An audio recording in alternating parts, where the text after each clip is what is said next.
Drink 2 cups of water and you get a surge of the adrenal hormone noradrenaline in your bloodstream, as if you just smoked a few cigarettes or downed a few cups of coffee, which boosts your metabolic rate up to 30% within an hour, which, when put to the test, in randomized controlled trials appeared to accelerate weight loss by 44%, certainly making it the safest, simplest, and cheapest way to boost your metabolism. Now, if you're on a beta blocker drug, this entire strategy may fail. Beta blockers are typically prescribed for heart conditions or high blood pressure, and tend to end with the letters LOL, such as atenolol, nadolol, or propranolol, sold as Tenormin, Corgard, or Inderol, respectively. So, for example, if you give people the beta blocker drug metoprolol, sold as low pressure, before they chug their 2 cups of water, the metabolic boost is effectively prevented. And this makes sense, since the beta that's being blocked in beta blockers are the beta receptors triggered by noradrenaline. Otherwise, though, the water should work, but what's the best kind of dose type, temperature, and timing? Just a single cup may be sufficient to rev up the noradrenaline nerves, but additional benefit is seen at 2 or more cups. Caution, one should never drink more than 3 cups in an hour, though, since that starts to exceed the amount of fluid your kidneys can handle. If you have heart or kidney failure, your physician may not want you drinking extra water at all, but even with healthy kidneys, any more than 3 cups of water an hour can start to critically dilute the electrolytes in your brain, with potentially critical consequences. In How Not to Diet, I talk about the first patient I ever killed in a hospital as an intern.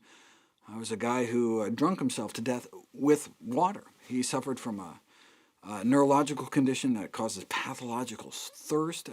I knew enough to order his liquids be restricted and to have his sink shut off, but didn't think to turn off his toilet.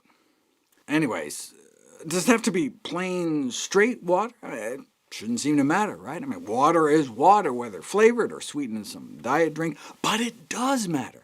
When trying to prevent fainting before blood donation, something like juice doesn't work as well as plain water. When trying to keep people from getting dizzy when they stand up, water works, but the same amount of water with salt added doesn't. What's going on? We used to think the trigger was stomach distension. When we eat, our body shifts blood flow toward the digestive tract, in part by releasing noradrenaline to pull in blood from our limbs. This has been called the gastrovascular reflex, so drinking water was thought to be just a 0-calorie way of stretching our stomach. But instead, drink 2 cups of saline, basically salt water, and the metabolic boost vanishes, so stomach expansion can explain the water effect. We now realize our body appears to detect osmolarity, the concentration of stuff within a liquid. Covertly slip liquids of different concentrations into people's stomachs with a feeding tube, and you can demonstrate this by monitoring sweat production, which is kind of a proxy for noradrenaline release. This may be a spinal reflex, as it's preserved in quadriplegics, or picked up by the liver, as we see less noradrenaline release in liver transplant patients who've had their liver nerves severed. Whichever the pathway, our body can tell. Thought we only had 5 senses? The current count is upwards of 33, so maybe the Bruce Willis movie should have been called the 34th sense. In my Daily Dozen recommendation, I rank certain teas as among the healthiest beverages. After all, they have all the water of water with an antioxidant bonus, but from a weight loss perspective, plain water may have an edge. That may explain the study showing overweight and obese individuals randomized to replace diet beverages with water lost significantly more weight. This was chalked up to getting rid of all those artificial sweeteners, but maybe instead the diet drinks were too concentrated to offer the same water-induced metabolic boost. Diet soda, tea, has about 10 times the concentration of dissolved substances compared to tap water. So plain water on an empty stomach may be the best. Does the temperature of the water matter?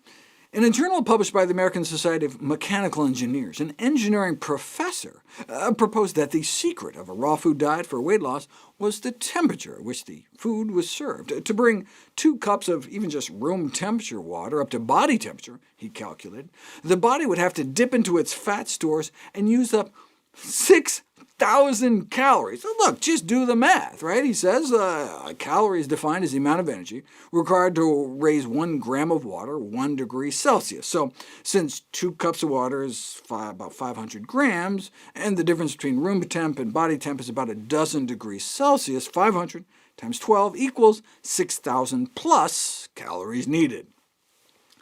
Anyone see the mistake? In nutrition, a calorie is actually a kilocalorie, 1,000 times bigger than the same word used in the rest of the sciences. Confusing, right? Still, I'm shocked the paper was even published. So, drinking 2 cups of room temperature water actually only takes 6 calories to warm up, not 6,000. Now, if you were a hummingbird drinking 4 times your body weight in chili nectar, you could burn up to 2% of your energy reserves warming it up, but it doesn't make as much of a difference for us.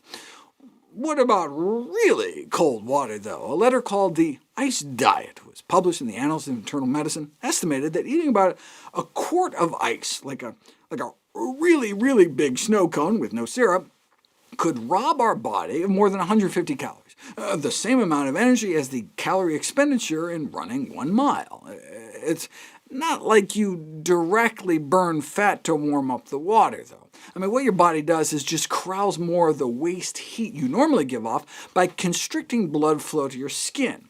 How does it do that? Noradrenaline.